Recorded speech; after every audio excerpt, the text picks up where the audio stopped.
ಕರುನಾಡಲ್ಲಿ ಕಮಲ ಅರಳಿಸುವುದಕ್ಕೆ ನಮೋ ಶಪಥವನ್ನ ಮಾಡಿರೋದು ಗೊತ್ತಾಗ್ತಾ ಇದೆ. ಇವತ್ತು ನಾಳೆ ಮತ್ತೆ ಕರುನಾಡಲ್ಲಿ ಮೋದಿ ಸುನಾಮಿ ಎದ್ದೇಳುತ್ತೆ. 4 ಜಿಲ್ಲೆಗಳಲ್ಲಿ ಪ್ರಧಾನಿ ಮೋದಿ ಮಿಂಚಿನ ಸಂಚಾರವನ್ನ ಮಾಡ್ತಾರೆ.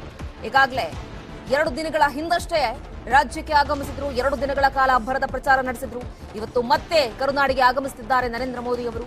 ಇವತ್ತಿನಿಂದ 4 ಜಿಲ್ಲೆಗಳಲ್ಲಿ ಪ್ರಧಾನಿ ಮೋದಿ ಅವರ ಮಿಂಚಿನ ಸಂಚಾರ ಆಗುತ್ತೆ. ಯಾವ್ಯಾವ ಭಾಗ ಇವತ್ತಿನ ಟಾರ್ಗೆಟ್ ಹಾಗಾದ್ರೆ ಮೋದಿ ಅವರಿಗೆ ಅಂತ ನೋಡೋದಾದ್ರೆ ಚಿತ್ರದುರ್ಗ, ವಿಜಯನಗರ, ರಾಯಚೂರು ಈ 3 ಜಿಲ್ಲೆಗಳಲ್ಲಿ ಸಮಾವೇಶವನ್ನ ನಡೆಸ್ತಾರೆ. ಅದಾದ ಮೇಲೆ ಖರ್ಗೆ ಕೋಟೆ, ಕಲಬುರಗಿಯಲ್ಲಿ ಸಂಜೆ ಭರ್ಜರಿಯಾಗಿ ರೋಡ್ ಶೋವನ್ನ ನರೇಂದ್ರ ಮೋದಿ ಅವರು ಮಾಡ್ತಾರೆ. ಈಗಾಗಲೇ ಅವರು ಆಗಮಿಸ್ತಾ ಇರೋ ಹಿನ್ನೆಲೆಯಲ್ಲಿ ಎಲ್ಲಾ ಕಡೆ ಬಂದೋಬಸ್ತನ್ನ ಕೂಡ ಕೈಗೊಳ್ಳಲಾಗಿದೆ. ಸೊ ಅಬ್ಬರದ ಪ್ರಚಾರ, ಅಬ್ಬರದ ರೋಡ್ ಶೋ, ಸೊ ಎಲ್ಲವನ್ನ ಕೂಡ ಇನ್ನೇನು ಕೆಲವೇ ದಿನಗಳಲ್ಲಿ ಮಾಡಿ ಮುಗಿಸಬೇಕಾಗುತ್ತೆ. ಹಾಗಾಗಿ ಕೆಲವೊಂದಿಷ್ಟು ಪರ್ಟಿಕ್ಯುಲರ್ ಆಗಿ ಕೆಲವೊಂದಿಷ್ಟು ಕ್ಷೇತ್ರಗಳನ್ನ ಅವರು ಟಾರ್ಗೆಟ್ ಮಾಡ್ಕೊಂಡಿದ್ದಾರೆ. ಹಾಗಾಗಿ ಇಲ್ಲಿ ಖರ್ಗೆ ಕೋಟೆಯಲ್ಲಿ ಇವತ್ತು ರೋಡ್ ಶೋವನ್ನ ನಡೆಸಲಿಕ್ಕೆ ಆಯೋಜನೆ ಮಾಡ್ಕೊಂಡಿದ್ದಾರೆ. ಯಾಕಂದ್ರೆ ಎಐಸಿಸಿ ಅಧ್ಯಕ್ಷರನ್ನ ಕಟ್ಟ ಹಾಕಬೇಕು ಈ ಮುಖಾಂತರ ಅನ್ನೋ ಪ್ಲಾನ್ ನರೇಂದ್ರ ಮೋದಿ ಅವರದ್ದು. ಈ ಬಗ್ಗೆ ಮತ್ತಷ್ಟು ಮಾಹಿತಿಯನ್ನು ಕೊಡ್ತಾರೆ ನಮ್ಮ ಪ್ರತಿನಿಧಿ ಶಿವಪ್ರಸಾದ್ ದೂರವಾಣಿ ಸಂಪರ್ಕದಲ್ಲಿ ಜಾಯ್ನ್ ಆಗ್ತಾ ಇದ್ದಾರೆ. ಶಿವಪ್ರಸಾದ್, ಇವತ್ತಿನಿಂದ ಮತ್ತೆ ಮೋದಿ ಮೇನಿಯಾ ರಾಜ್ಯದಲ್ಲಿ ಶುರುವಾಗ್ತಾ ಇದೆ. ಸೊ ಬೆಳ್ಳಂಬೆಳಗ್ಗೆ ಚಿತ್ರದುರ್ಗಕ್ಕೆ ಹೋಗ್ತಾರೆ ಮೊದಲನೇದಾಗಿ ಅವರು. ಸೊ ಇವತ್ತಿನ ಅವರ ಪ್ಲಾನಿಂಗ್ ಏನು, ಯಾವ ರೀತಿಯಾಗಿದೆ, ಎಷ್ಟೊತ್ತಿಗೆ ರಾಜ್ಯಕ್ಕೆ ಆಗಮಿಸ್ತಾರೆ?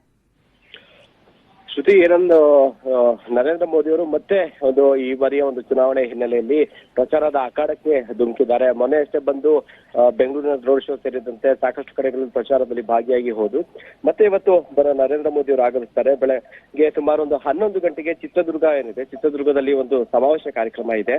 ಸುಮಾರು 10:50ಕ್ಕೆ ಶುರುವಾಗಿ ಸುಮಾರು 45 ನಿಮಿಷಗಳ ಒಂದು ಸಮಾವೇಶ ಇರುವಂತದ್ದು. ಅಲ್ಲಿ ಸುಮಾರು 1 ಲಕ್ಷಕ್ಕೂ ಹೆಚ್ಚು ಜನ.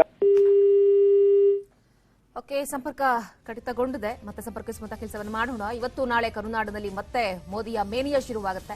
ಸೊ ಮೊದಲಿಗೆ ಚಿತ್ರದುರ್ಗಕ್ಕೆ ಅವರು ಹೋಗ್ತಾರೆ. ಚಿತ್ರದುರ್ಗದಲ್ಲಿ ಸಮಾವೇಶವನ್ನ ನಡೆಸ್ತಾರೆ.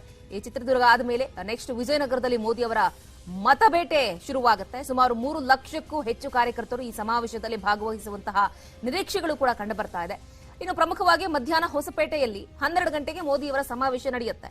ಸೊ ಹೊಸದಾಗಿ ಜಿಲ್ಲೆಯಾಗಿರುವಂತಹ ವಿಜಯನಗರದ ಹೊಸಪೇಟೆಯಲ್ಲಿ ಅಲ್ಲಿ ಸಮಾವೇಶವನ್ನು ನಡೆಸ್ತಾರೆ. ಪುನೀತ್ ರಾಜ್ಕುಮಾರ್ ಜಿಲ್ಲಾ ಕ್ರೀಡಾಂಗಣದಲ್ಲಿ ಅದ್ದೂರಿಯಾಗಿ ಸಮಾವೇಶವನ್ನ ಆಯೋಜನೆ ಮಾಡಿದ್ದಾರೆ. ಇನ್ನು ಮತ್ತೊಂದು ಕಡೆಗೆ ಭತ್ತದ ನಾಡು ಸಿಂಧನೂರಿನಲ್ಲಿ ನರೇಂದ್ರ ಮೋದಿ ತಮ್ಮ ಹವಾವನ್ನ ಇವತ್ತು ಸೃಷ್ಟಿ ಮಾಡಲಿಕ್ಕೆ ರೆಡಿಯಾಗಿದ್ದಾರೆ. ಇವತ್ತು ಸಿಂಧನೂರು ಕ್ಷೇತ್ರದಲ್ಲಿ ಮೋದಿ ಮತಬೇಟೆ ಶುರುವಾಗುತ್ತೆ. ಮತ ಶಿಖಾರಿಗೆ ಅಂತ ಹೇಳಿ ರಾಜ್ಯಕ್ಕೆ ಆಗಮಿಸ್ತಾ ಇದ್ದಾರೆ. ಹೊಸಹಳ್ಳಿ ಕ್ಯಾಂಪ್ನಲ್ಲಿ ಬಿಜೆಪಿ ಪಕ್ಷದಿಂದ ಬೃಹತ್ ಸಮಾವೇಶವನ್ನು ಕೂಡ ರಾಯಚೂರಿನ ಭಾಗದಲ್ಲಿ ಹಮ್ಮಿಕೊಳ್ಳಲಾಗಿದೆ. 20 ಎಕರೆ ಪ್ರದೇಶದಲ್ಲಿ ನರೇಂದ್ರ ಮೋದಿಯವರ ಕಾರ್ಯಕ್ರಮದ ವೇದಿಕೆ ಸಿದ್ಧ ಆಗ್ತಾ ಇದೆಯಂತೆ. 20 ಎಕರೆ ಪ್ರದೇಶ. ಮಧ್ಯಾಹ್ನ 2 ಗಂಟೆಗೆ ಹೊಸಹಳ್ಳಿ ಕ್ಯಾಂಪ್ಗೆ ನರೇಂದ್ರ ಮೋದಿ ಅವರು ಆಗಮಿಸುತ್ತಾರೆ.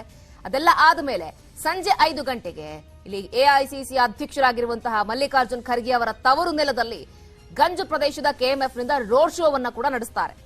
ಇಲ್ಲಿ ತಮ್ಮ ಮೇನಿಯಾ ಏನು, ತಮ್ಮ ಪವರ್ ಏನು, ತಮ್ಮ ಪಕ್ಷದ ಸಾಮರ್ಥ್ಯ ಏನು ಅನ್ನೋದನ್ನ ತೋರಿಸ್ತಾರೆ. ವಲ್ಲಭಭಾಯ್ ಪಟೇಲ್ ವೃತ್ತದಲ್ಲಿ ರೋಡ್ ಶೋ ಅಂತ್ಯಗೊಳಿಸುತ್ತಾರೆ. ಸುಮಾರು ಕಲಬುರಗಿಯಲ್ಲಿ 7 ಕಿಲೋಮೀಟರ್ ವರೆಗೂ ಕೂಡ ರೋಡ್ ಶೋ ಸಾಗುತ್ತೆ.